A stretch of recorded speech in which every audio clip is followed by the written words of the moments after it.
Every freelancer can relate to that shit. What's up, ladies and gentlemen? Asada here with another video.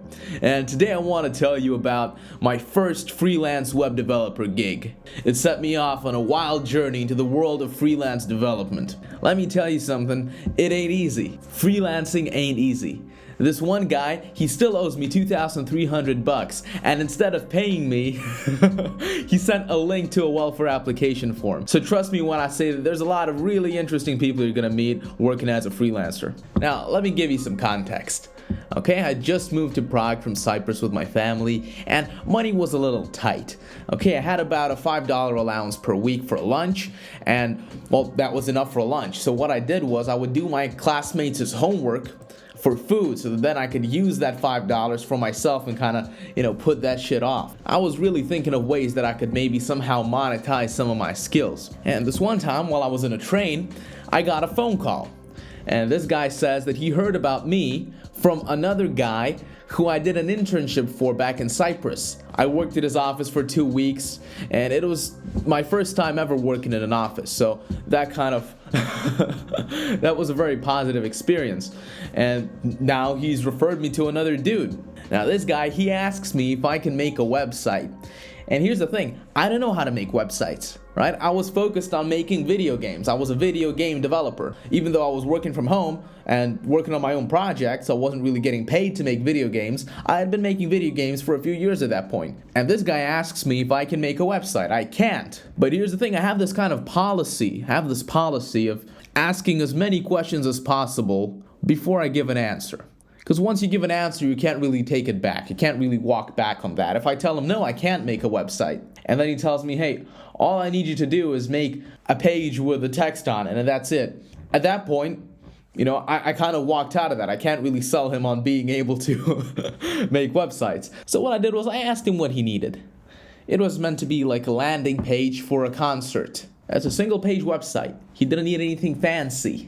Just a single page site, a landing page with some information, some photos. It just had to look nice. So instead of telling him outright that I don't know how to make websites, I just keep asking him about what he needs, and he mentions that he could pay me $200 for it. I had no idea how to make a website, but $200 is $200. So I'm like, yeah, sure.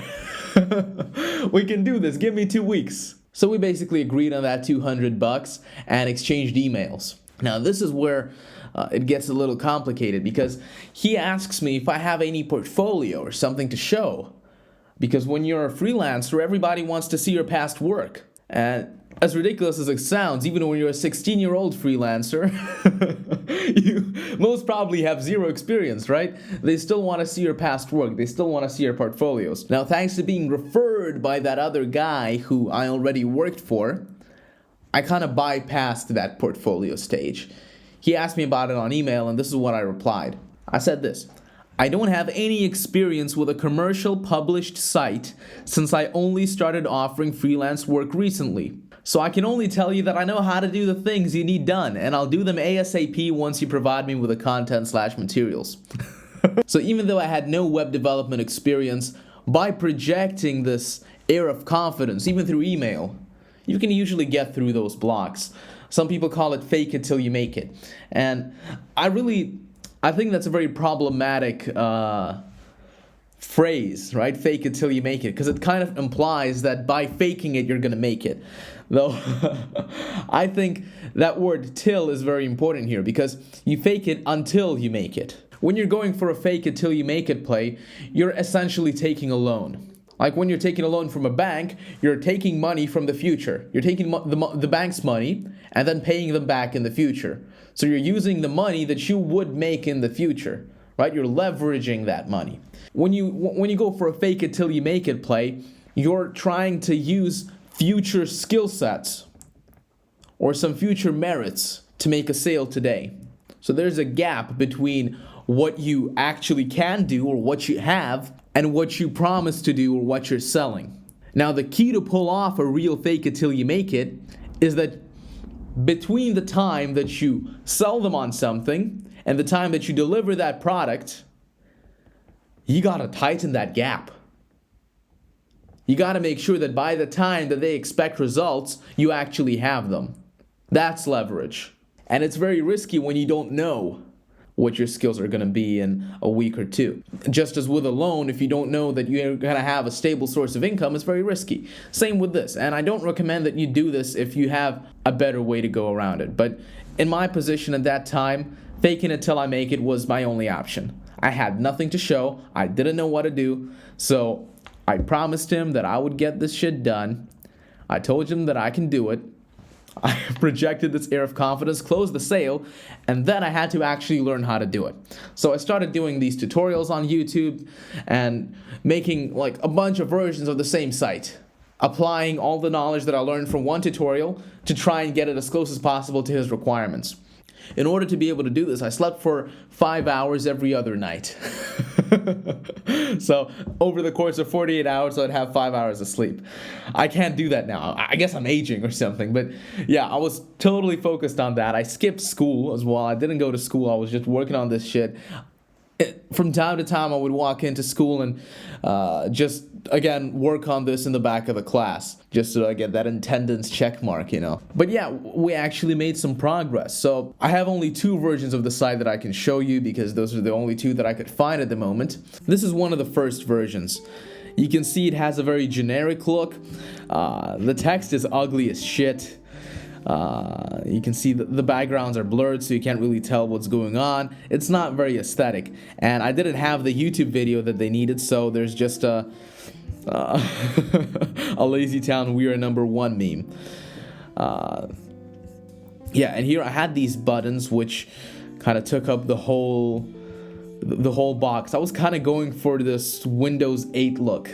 I don't know why, but that was the thing I was going for, and yeah. Needless to say, the client didn't really like this version. So, over many changes and many iterations, we got to the final version as well, which I'm going to show you now. Again, this is far from like a very good website, right? Like here, you can't really, the text isn't very readable. It's not very human friendly.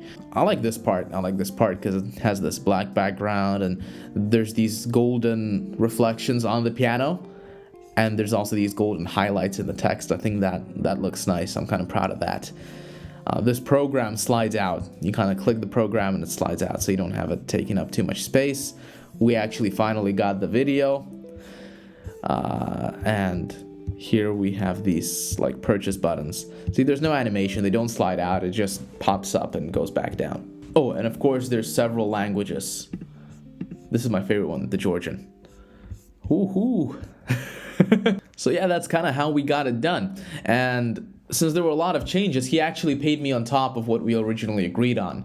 And that was much appreciated because we originally agreed on like a per project pay. So I'm going to make the project and I'm going to get paid. But I really appreciate that this guy actually paid on top of it and compensated me for the extra work that we did because of the changes. And the fact of the matter is that maybe it was a bit too nice because compared to the world of freelancing that is beyond this, it's crazy. Clients don't usually respect your time if you're working on a per project basis. They expect that they're going to pay you as little as possible and get the best work that has ever been done in the world. That's why I think it's important that once you're at a certain level that you actually can prove your competence with past work and all that you charge per hour. It is definitely better to charge per hour because if you don't charge for your time, then you're essentially not valuing your time. And if you don't value your time, neither will your client. And essentially, you're just going to be stuck making the logo bigger 100 times over. Every freelancer can relate to that shit. So yeah, that's just another story from years ago. And the moral here is, don't sell yourself short. It's what I tell myself every time I kind of doubt my own skills for a certain task. I remind myself that, hey, if I really need something and I don't know how to do it, I have Google. Or DuckDuckGo, because that's what I use lately. But the key here is that we as humans, we have this ability to learn. And as long as you are capable of teaching yourself, nothing is unachievable. But the key here is to actually take action. You want to actually be doing stuff. For example, smashing that like button, because it's not going to smash itself. And while you're at it, you might as well subscribe to my channel, ring that bell, and leave a comment for the YouTube algorithm. And if you're gonna leave a nice comment, I'm gonna leave a heart. Even if you leave a hateful comment, I'm gonna leave a heart anyway, because I appreciate that criticism. Okay? When you criticize me, when you tell me that, hey, don't put clickbait in your thumbnail, don't like Photoshop AirPods Max onto your thumbnail and mislead people into thinking that you already have them, I take that. Okay, I put that right here. I ain't gonna do that again. So make sure to leave your comments if you didn't like something as well. My name is Asado, and I'm out.